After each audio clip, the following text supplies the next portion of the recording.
Aujourd'hui, Marie nous a concocté un itinéraire en balcon sur les hauteurs de Montier-les-Bains avec un panorama omniprésent sur les écrins et le domaine skiable de Serre-Chevalier dont je vais vous parler.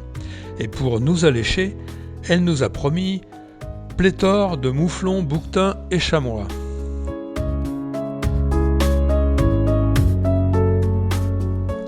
Nous démarrons proche de la source de la Rotonde, l'une des deux sources alimentant les grands bains de Montier, dont je vais également vous parler. Nous sommes donc partis pour faire le tour des Conchiers. L'itinéraire se faufile entre les églantiers sur lesquels s'accrochent les cynorrhodons.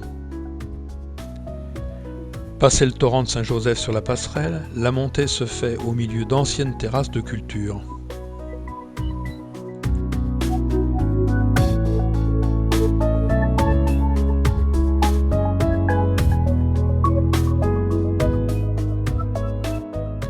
Rapidement, une ferme est atteinte et vers 1800 mètres, on aperçoit plus loin la chapelle Sainte-Anne en contrebas à 1771 mètres.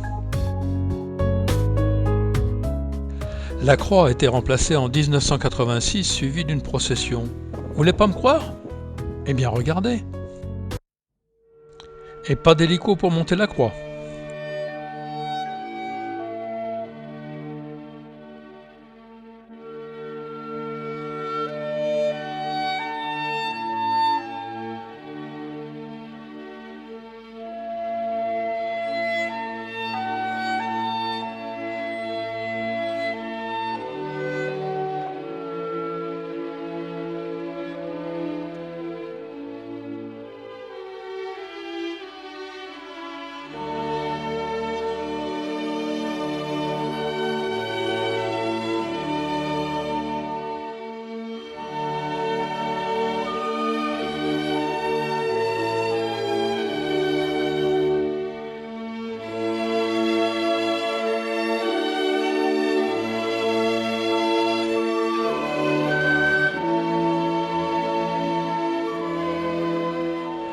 Alors pendant que nous nous dirigeons vers le hameau de Puy-du-Cros, parlons un peu des eaux de Montier. Une inscription trouvée à Suse précise que les bains furent construits à l'époque des empereurs Valence, né en 328, et Gratien en 321.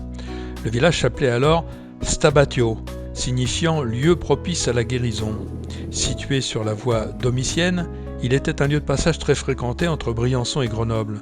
Et les Romains connaissaient déjà les deux sources de Montier et leurs bienfaits. C'est pourquoi ils construisirent des bâtiments au sud du village près de la source de Fontchaude et au nord près de la source de la Rotonde. Il semble que les bains aient été ensuite abandonnés. En 1715, le thermalisme renaît avec la construction d'un établissement utilisant la source de Fontchaude et au nord la Rotonde, surnommée le pavillon des buveurs.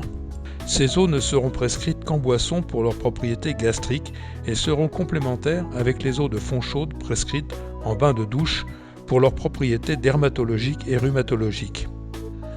La clientèle des bains est principalement constituée de notables briançonnais et des soldats des garnisons françaises stationnés à Briançon. En 1786, le roi de France décide de faire construire un établissement thermal royal. L'activité des bains connaît rapidement un vif succès et 3 ans après, en 1859, le nombre de curistes dépasse déjà 150. Fontchaude redevient le rendez-vous de la bourgeoisie briançonnaise. L'autorisation d'exploiter les eaux minérales est retirée en 1958. En 1999 seront édifiés les Grands Bains, centre thermoludique de 4500 m², associant les bienfaits de l'eau chaude naturelle à un centre spa. Alors ces eaux, ce sont des eaux de surface, pluie et neige, qui s'infiltrent dans le sol et se réchauffent au contact d'une structure magmatique souterraine pour sortir à 44 degrés. En remontant par infiltration, elles se chargent en minéraux. Ces eaux sont calciques sulfatées, légèrement iodées, minéralisées et très ferrugineuses. La source de la Rotonde a la particularité supplémentaire d'être chargée en gaz. Elle était bue pour soulager les douleurs gastriques.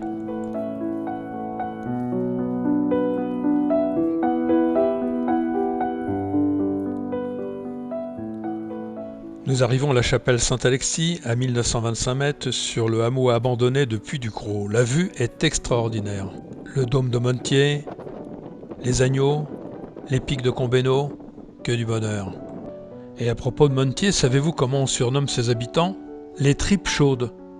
Je vous explique pourquoi à la fin de la rando.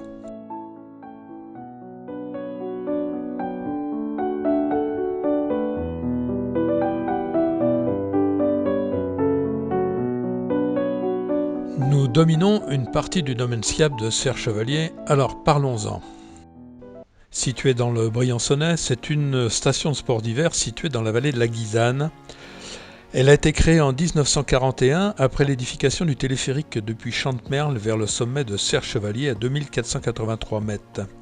C'est la plus grande station de sport d'hiver des Alpes du Sud, tant par l'importance du kilométrage de piste que du nombre de visiteurs.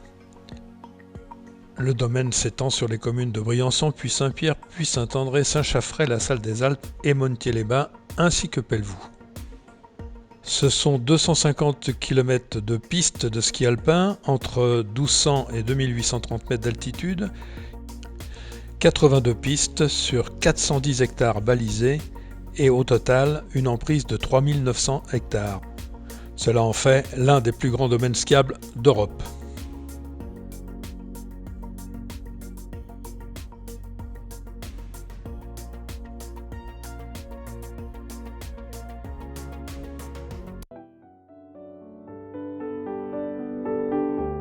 Allez, je vous propose de redescendre gentiment sur le village.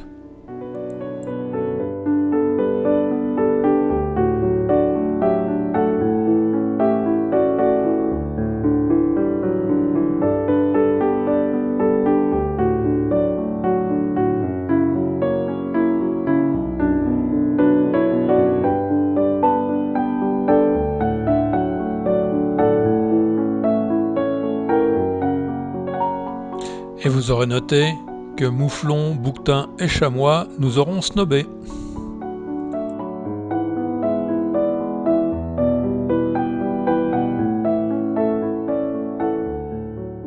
Alors la réponse à ma question, c'est comme les eaux de la Rotonde soignaient surtout les maux de ventre, eh bien les habitants de Montier furent appelés les tripes chaudes.